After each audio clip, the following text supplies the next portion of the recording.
തങ്ങൾക്കെതിരെയുള്ള അതിക്രമങ്ങൾ കുറയ്ക്കുന്നതിനായി ലണ്ടനിലെ ഒരു പ്രമുഖ ആശുപത്രിയിലെ നഴ്സുമാർ ബോഡി ക്യാമറ ധരിക്കാൻ തുടങ്ങിയിരിക്കുകയാണിപ്പോൾ. അക്രമാസക്തവും പ്രകോപനപരവുമായ സമീപനം രോഗികളിൽ നിന്നും ജീവനക്കാർക്ക് നേരെ ഉണ്ടാകുന്നത് വർദ്ധിച്ചു വരുന്നതായിട്ടാണ് റിപ്പോർട്ടുകളും സൂചിപ്പിക്കുന്നത്. തുടർന്നായിരുന്നു തൊഴിലിടത്ത് സുരക്ഷിതത്വം ഉറപ്പാക്കുന്നതിന്റെ ഭാഗമായി ശരീരത്തിൽ ധരിക്കാവുന്ന ക്യാമറകൾ നൽകിയതെന്നാണ് ആശുപത്രി സുരക്ഷാ വിഭാഗം മേധാവി അറിയിക്കുന്നത്. 2024 ഈ ട്രസ്റ്റിന് കീഴിലുള്ള ആശുപത്രികളിലും മറ്റും ജീവനക്കാർക്കെതിരെ നടന്നത് 2834 കയ്യേറ്റ ശ്രമങ്ങളാണ്. ഇത്രയും കേസുകൾ രേഖപ്പെടുത്തുകയും ചെയ്തിരുന്നു. ഇവയിൽ 91% അക്രമാസക്തവും പ്രകോപനപരവുമായിരുന്നു എന്നതാണ് യാഥാർത്ഥ്യം. ഇത്തരത്തിലുള്ള സംഭവങ്ങൾ പരമാവധി കുറയ്ക്കുക എന്നതാണ് ബോഡി ക്യാമറ ഉപയോഗിക്കുക വഴി കൂടുതലും ലക്ഷ്യമിടുന്നതെന്നും മേധാവി പറയുകയുണ്ടായി.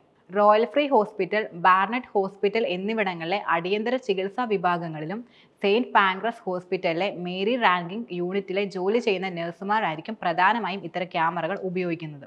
അക്രമ പ്രവർത്തനങ്ങൾ കൂടുതലായി നടക്കുന്നു എന്നതാണ് ഈ വിഭാഗങ്ങൾ തിരഞ്ഞെടുക്കാനുള്ള പ്രധാന കാരണം. വളരെ ചെറിയ ഈ ക്യാമറകൾ നഴ്സുമാരുടെ യൂണിഫോമിലെ മുൻഭാഗത്തെ പോക്കറ്റിലായിരിക്കും പ്രധാനമായും ഘടിപ്പിക്കുന്നത്. കേവലം ഒരു പ്രാവശ്യം മാത്രം അമർത്തുക ചെയ്ത് ഈ ക്യാമറകൾ വഴി ഓഡിയോയും വീഡിയോയും അടക്കം റെക്കോർഡും ചെയ്യാവുന്നതാണ്. അല്ലാത്ത സമയങ്ങളിൽ ഇവ പ്രവർത്തനരഹിതമായിട്ടായിരിക്കും ഇരിക്കുക. ഇത്തരത്തിൽ സ്ത്രീകൾക്കെതിരെയുള്ള അതിക്രമങ്ങൾ വർദ്ധിച്ചു വരുന്ന സാഹചര്യത്തിലാണ് ഈ സുപ്രധാന നടപടി. എന്തുകൊണ്ടും ഇത്തരം നടപടികൾ സ്ത്രീകളുടെ സുരക്ഷയ്ക്കായി നല്ലതാണ്. ജോലിസ്ഥലങ്ങളിലും മറ്റും സ്ത്രീകൾ നേരിടേണ്ടി വരുന്ന അതിക്രമങ്ങൾക്ക് ഒരു പരിധിവരെ ഇത്തരം നടപടികളിലൂടെ പരിഹാരവും ഉണ്ടാകും.